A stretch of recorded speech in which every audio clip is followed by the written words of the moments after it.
Prezados irmãos e prezadas irmãs, estamos diante de mais um estudo da Escola Bíblica Dominical da Igreja Evangélica Congregacional do Largo do Tanque.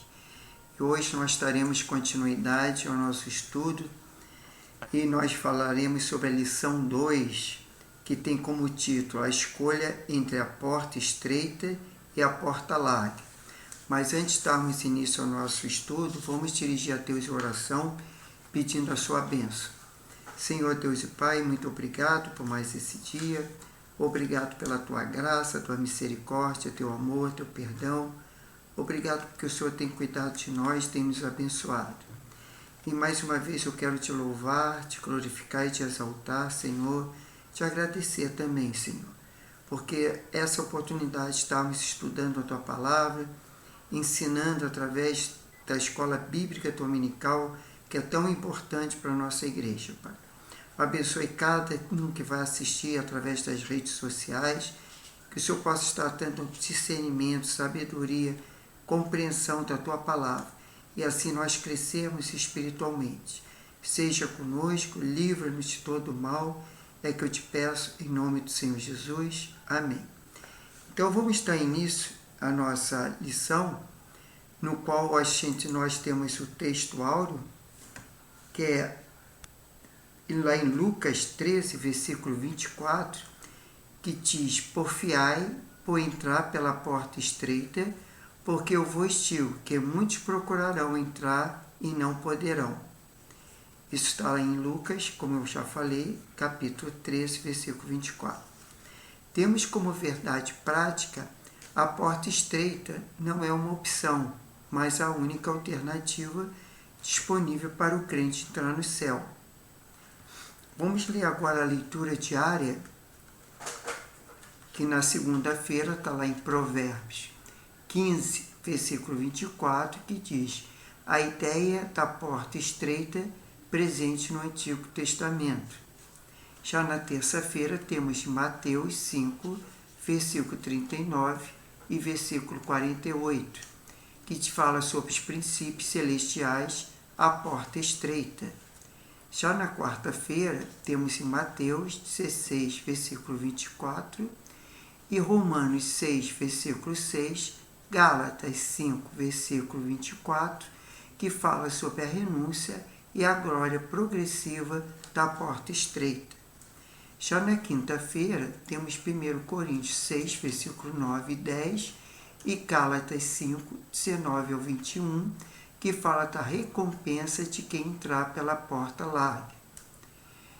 Já na sexta-feira temos Isaías 1, versículo 15 e 16, Isaías 55, 7 e Jeremias 7, versículo 3 até o 7, que fala a porta estreita é um chamado ao arrependimento. Já no sábado temos Provérbios 28, versículo 13 e 1 João 1, versículo 7, que fala que a porta estreita é um caminho e confissão e de perdão.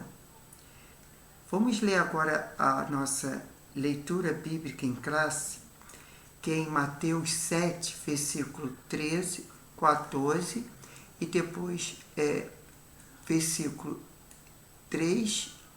capítulo 3, versículo 1 a 10. Vamos lá, Mateus 7, vamos ler o 13 e o 14. Entrai pela porta estreita, porque é larga, e a porta é espaçosa, o caminho que conduz à perdição. Muitos são os que entram por ela. Já no versículo 14, porque estreita é a porta e apertado o caminho que leva à vida, e poucos há que encontrem. Já agora no capítulo 3, vamos ler do versículo 1 a 10. No versículo 1 diz, do capítulo 3 de Mateus: naqueles dias apareceu João Batista pregando no deserto da Judéia. E no versículo 2, e dizendo: arrependei-vos, porque é chegado o reino dos céus. Já no versículo 3 fala: porque este é anunciado pelo profeta Isaías, que disse: voz do que clama no deserto, preparai o caminho do Senhor, endireitai as suas veredas.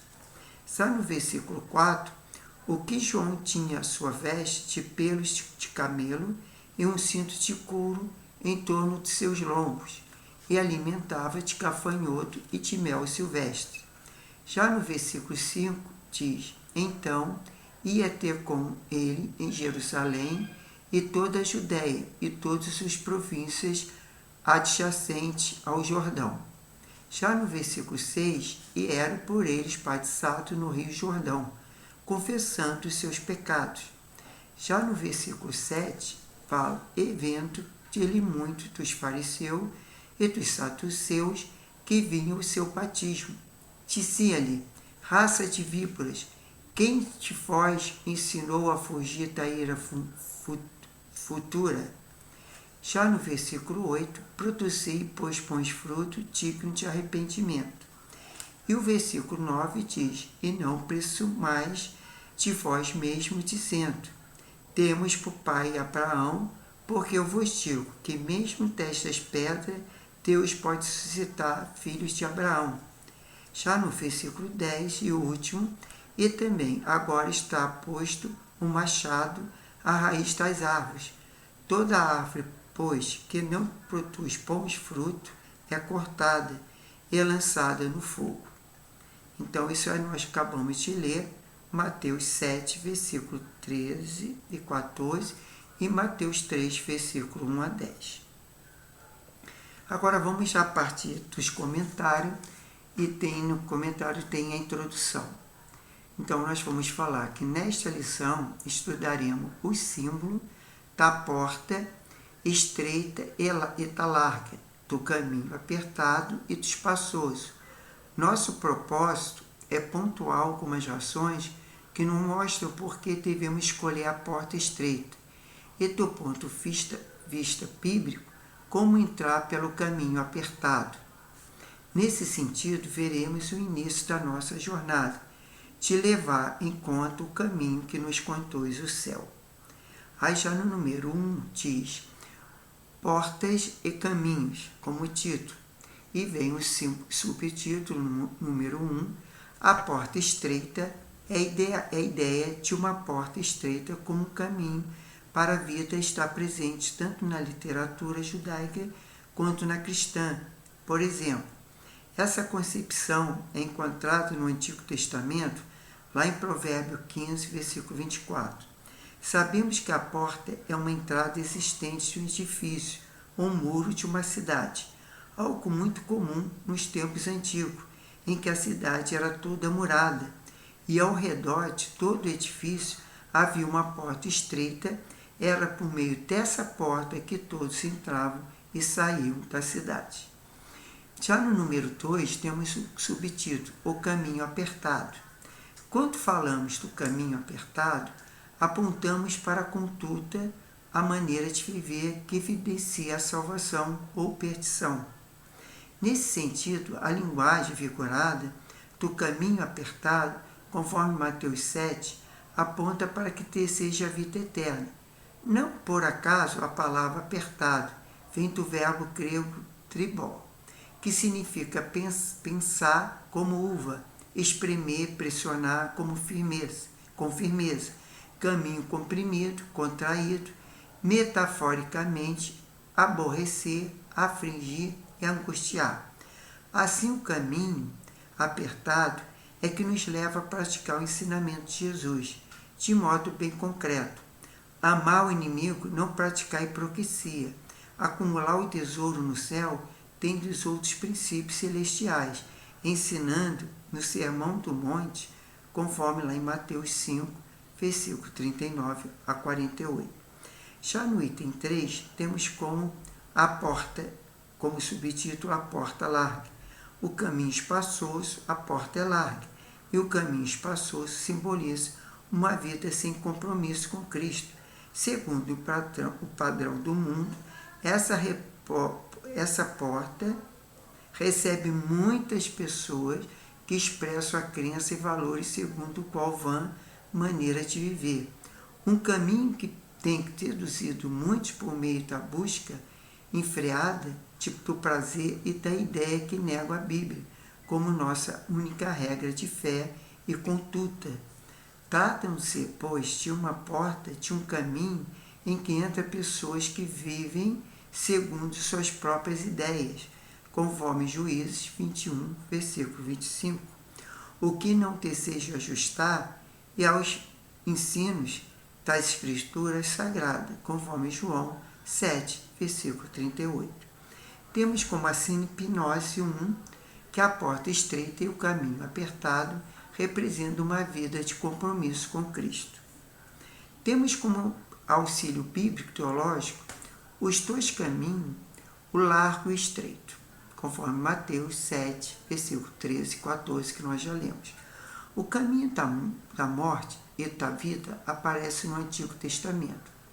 Na literatura intertestamental, nos escritos de Corão e na literatura cristã primitiva, na literatura de Qumrã, os dois caminhos são expostos como o caminho da luz e o caminho das trevas.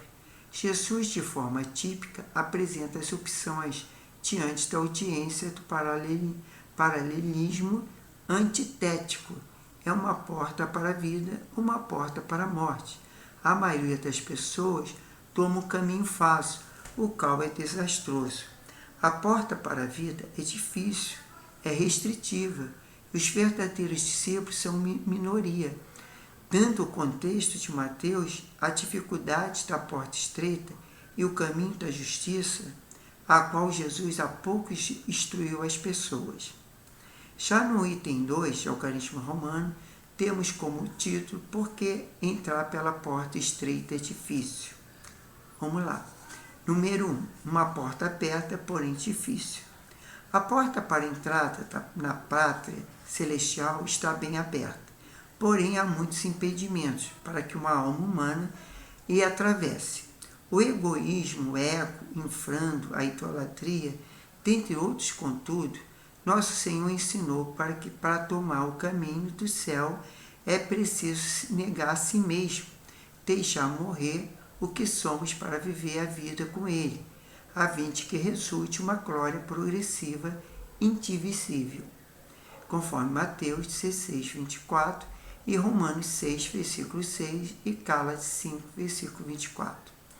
Já no número 2, temos como subtítulo a oportunidade da porta larga. Não são atraentes para muitos. O caminho da porta estreita não é atraente, pois a porta larga oferece uma jornada de prazeres, deleite e libertinagem.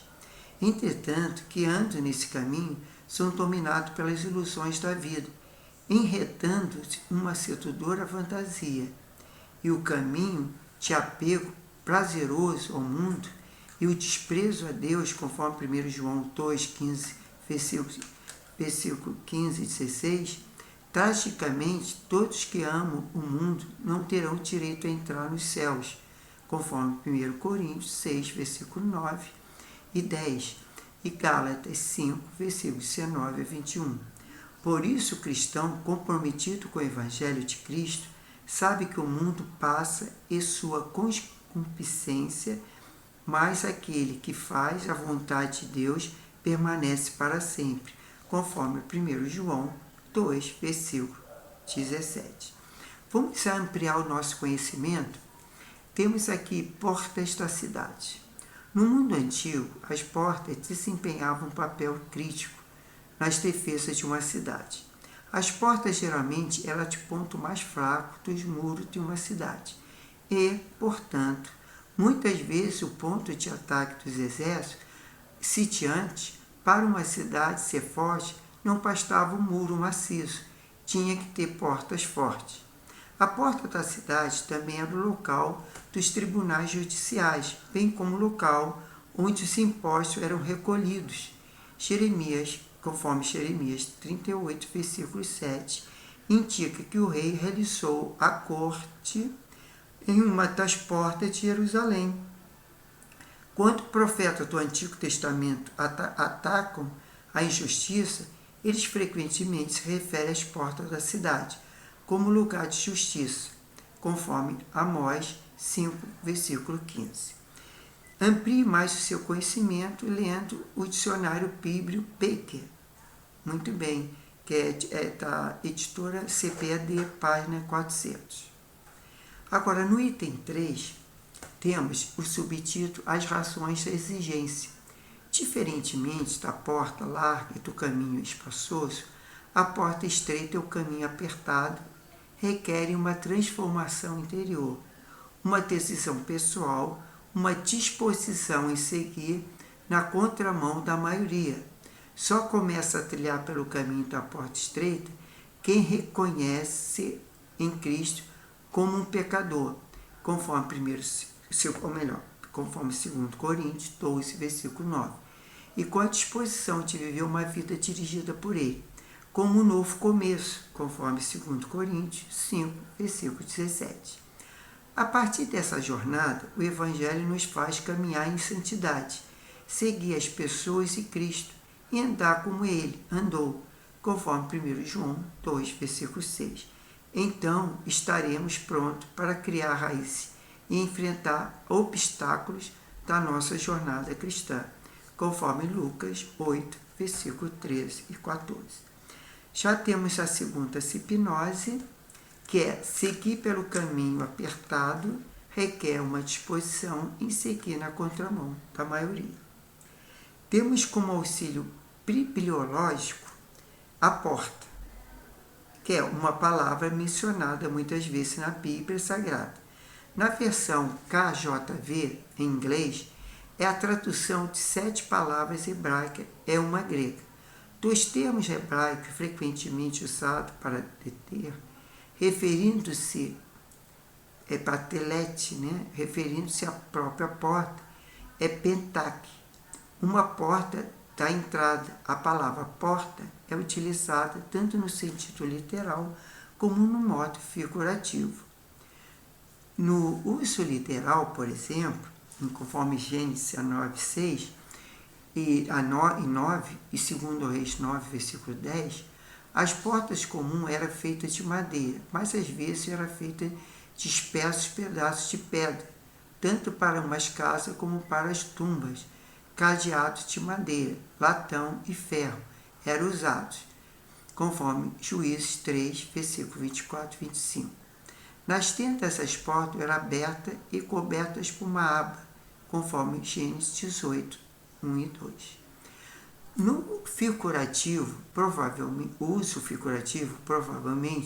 o uso mais frequente da porta de modo figurativo seja como símbolo de oportunidade, especialmente testemunho. É o serviço cristão, por exemplo. Está lá em 1 Coríntios 16, 9, 2 Coríntios 2, versículo 12, Colossenses 4, versículo 3 e Apocalipse 3, versículo 8. O termo porta é também usado para representar o caminho pelo qual uma pessoa entra em algum lugar.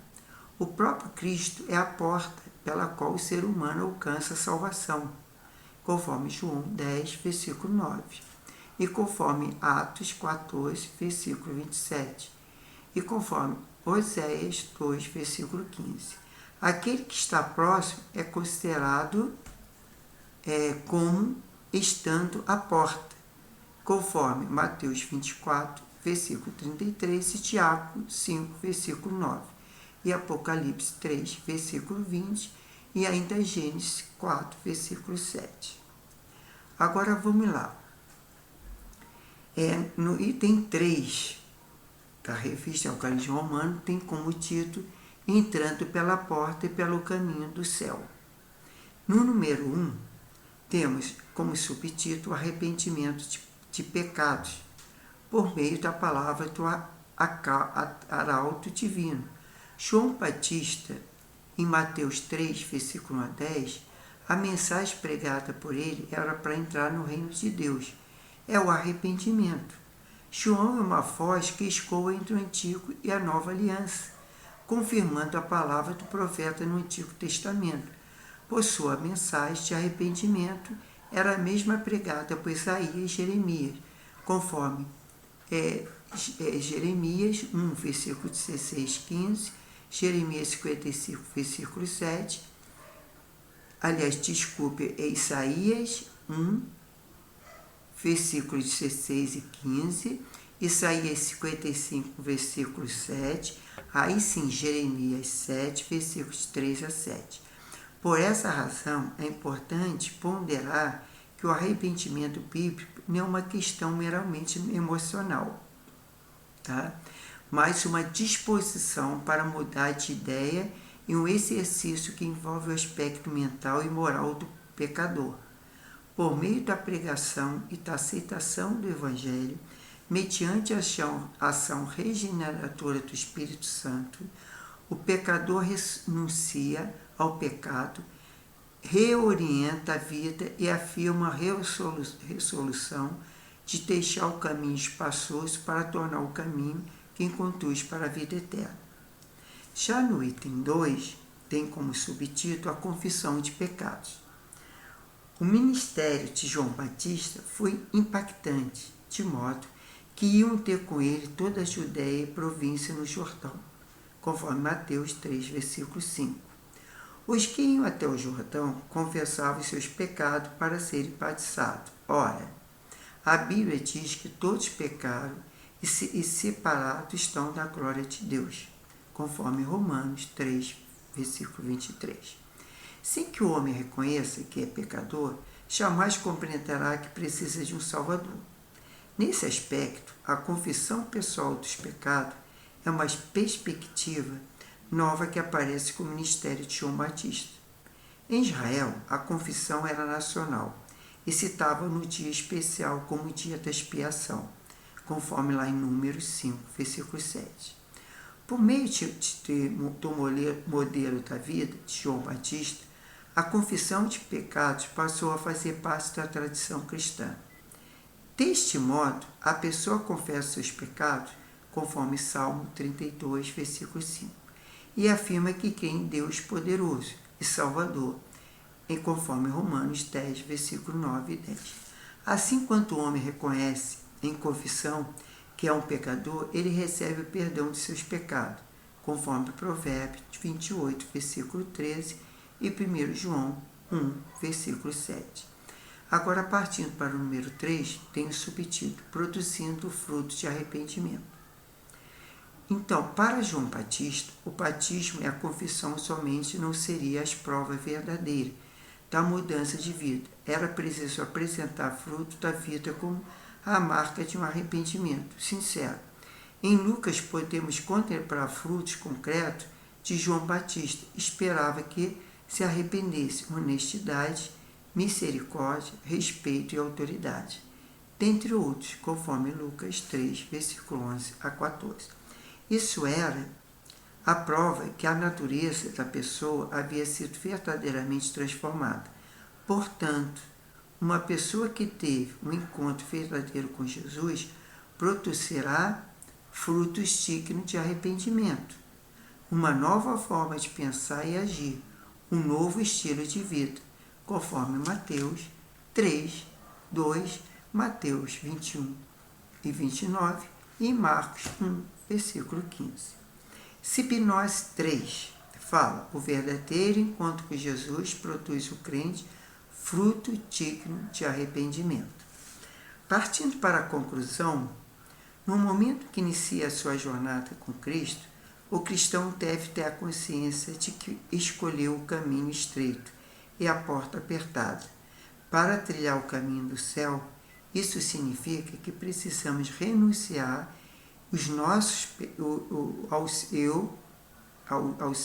nossos pensamentos, e desejos para que Cristo apareça, conforme 2 Coríntios 5, versículo 17. Isso só é possível por meio de um verdadeiro arrependimento, confissão de pecados, experiências de perdão. Então, agora nós vamos partir para a revisão do conteúdo. Isso significa dizer que o caminho, primeira pergunta, entre 5 perguntas, vamos para a primeira pergunta. O que significa dizer o caminho apertado? Resposta: quando falamos de caminho apertado, apontamos para a conduta e a maneira de viver que evidencia a salvação ou perdição. Já no número 2, a pergunta é o seguinte: o que a porta larga e o caminho espaçoso simbolizam? Resposta: a porta larga e o caminho espaçoso simbolizam uma vida sem compromisso com Cristo, segundo o padrão do mundo. Já na terceira pergunta, o que o Senhor Jesus ensinou a respeito do caminho da porta estreita? Resposta: nosso Senhor ensinou que para tomar o caminho do céu é preciso negar a si mesmo, deixar morrer o que somos para viver a vida com Ele, a fim que resulte uma glória progressiva e indizível. Já na pergunta 4, o que a porta estreita requer da pessoa? Resposta: a porta estreita é o caminho apertado, requer uma transformação interior e uma decisão pessoal e uma disposição de seguir na contramão da maioria. Já na última pergunta, a 5, o que tipo de disposição deve haver no arrependimento bíblico? Resposta: trata-se de uma disposição para mudar a ideia de um exercício que envolve o aspecto mental, moral do pecador. E assim, nós fechamos a lição 2, que falou sobre entre a porta estreita e a porta larga. Infelizmente, no mundo, nós não somos a maioria, os cristãos, e tem muita gente que está escolhendo essa porta larga. Porta espaçosa, porta fácil de entrar. Já a porta estreita e apertada é a porta que leva para a salvação. É a porta que muitos não querem entrar, preferem ficar no mundo, ficam adiando em aceitar Jesus, ficam às vezes não querendo ouvir a palavra de Deus, porque através da palavra de Deus que vem a fé, e através da fé o arrependimento, justamente o que nós lemos, estudamos na lição, na questão do arrependimento, porque ninguém vai entrar na porta estreita sem se arrepender.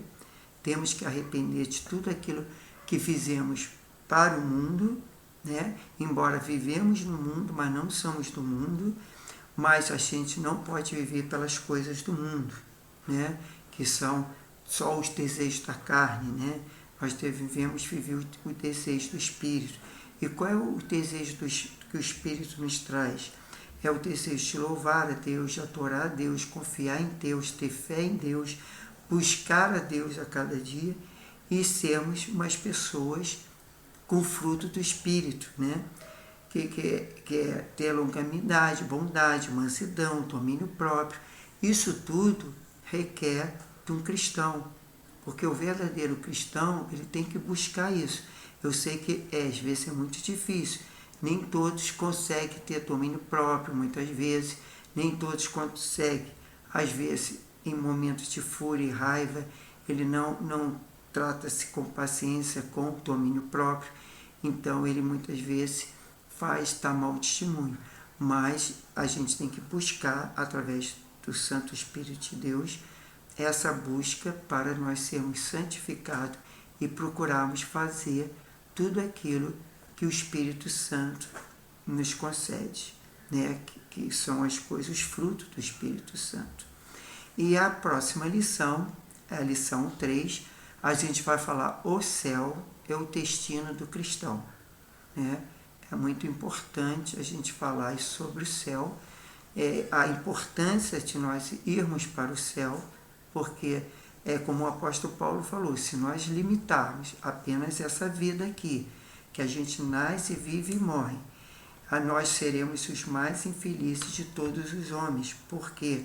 Porque a gente não, nós cristãos que aceitamos Jesus e que fomos passar por essa porta estreita, ou já passamos pela porta estreita, nós vamos ter uma vida eterna.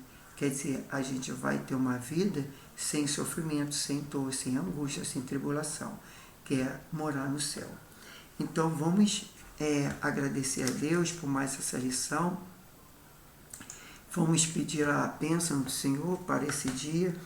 Eu vou orar pelo povo também do Rio Grande do Sul, que está sofrendo muitas perdas. não só perda de parentes, amigos, familiares, né? Mas perda de bens materiais também.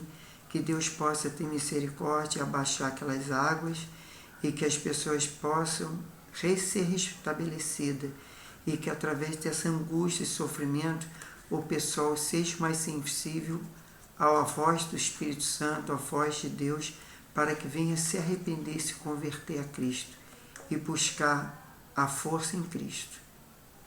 Então vamos orar. Senhor Deus e Pai, muito obrigado por mais esse dia, obrigado por essa lição, obrigado, Senhor, porque nós que estamos aqui falando da Tua Palavra, nós que estamos assistindo à escola dominical, é porque nós escolhemos a porta estreita, Pai. É o que escolhemos ouvir a Tua Palavra, a Tua voz, Pai. Muito obrigado por essa oportunidade, obrigado pela grande salvação, pelo sacrifício de Cristo na cruz do Calvário. Obrigado, Senhor, porque o Senhor amou o mundo de tal maneira que deu seu único Filho, Filho unigênito, para todos que nele crêem não pereçam, mas tenham a vida eterna. Então, muito obrigado, Pai, por esse domingo. Eu quero pedir pela Tua misericórdia, Tua graça, pelo povo do Rio Grande do Sul, pelas aquelas famílias que estão desabrigadas, Pai, por aquelas famílias que estão ali e perderam seus entes queridos, Pai. Que o Senhor possa ter misericórdia, através do Seu Santo Espírito, confortar os seus corações, dar força, ânimo, Senhor, para que eles possam, Senhor, construir, tira toda a depressão, toda a angústia, toda a tristeza. Oh, Pai, é difícil às vezes tirar uma tristeza nesses momentos, mas, Pai, o Seu Espírito Santo pode todas as coisas e nós queremos clamar a Ti por isso, Pai. Eu sei que o Senhor pode conceder, Senhor, mesmo na tristeza, alegria, Pai. Alegria no Teu Santo Espírito, Pai. Alegria é saber que Jesus é o Senhor e Salvador, Pai. Ó, abençoe essas vidas, livra de todo mal, livra lá desta chuva, Pai, que não venha mais ter enchente naquele local, Pai, e que Tu possa estar abençoando aquele povo, Pai. É que eu peço em nome de Jesus, e louvo e Te agradeço pela minha mãe, por cada mãe, de cada vida, Senhor, pelo Brasil afora, Senhor, pelas mães que estão ali da Tua igreja, aí as mães de todos aqueles que estão assistindo, que Tu possa estar abençoando, guardando, livrando, e ter um domingo de paz, de harmonia, de alegria entre família, e toda a força do mal, toda a força contrária, toda divisão seja repreendida em nome do Senhor Jesus, e que haja paz e harmonia nos lares, Pai. Venha abençoar cada mãe, Senhor, que elas possam sentir alegria, Senhor, a paz que só o Senhor pode dar, meu Pai. Seja conosco e nos abençoe, até nós estarmos de volta com mais um outro estudo da Escola Bíblica Dominical. É que eu te peço, te agradeço, em nome do Senhor Jesus. Amém. Então, irmãos e irmãs, vamos até a próxima lição. Que Deus abençoe a todos e tenham um ótimo domingo e uma semana abençoada. Fiquem na paz. Amém.